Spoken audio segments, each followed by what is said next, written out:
राधा कृष्ण। आइए शुरू करते हैं राधा रानी के एक भक्त ब्रजदास की कथा।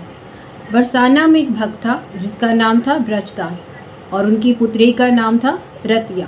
बस यही था ब्रजदास का परिवार।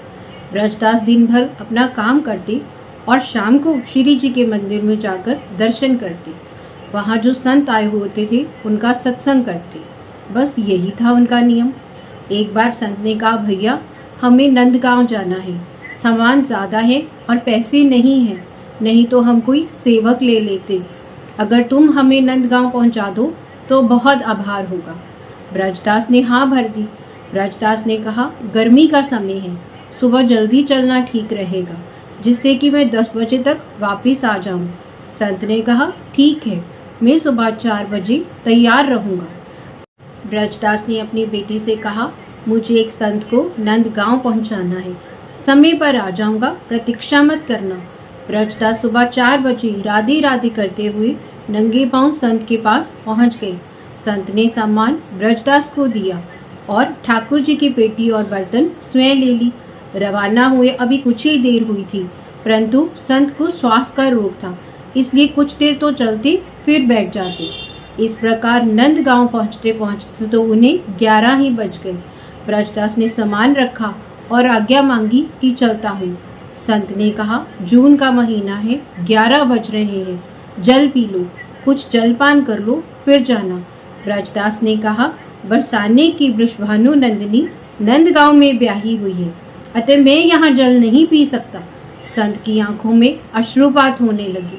कितने वर्ष पुरानी बात है, कितना गरीब आदमी है, फिर भी दिल इतना ऊंचा है। ब्रजदास वापस राधे राधे करता हुआ रवाना हो गया। ऊपर से सूरज की गर्मी, नीचे तपती रेत। भगवान को दया आ गई। वह भक्त ब्रजदास के पीछे पीछे चलने लगे। एक पेड़ की छाया के नीचे ब्रजदास मूर्छा खा गया।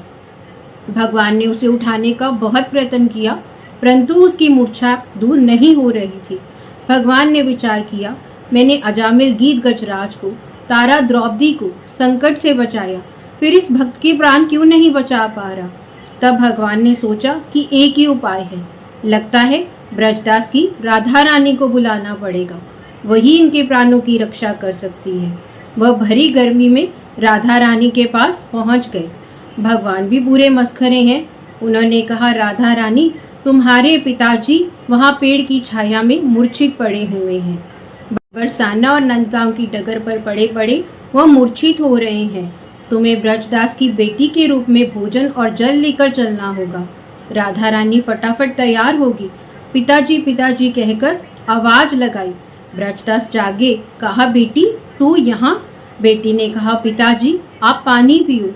ब्रजदास ने कहा, अगर तू पानी ना लाती तो आज तो मेरे प्राण ही चले जाते।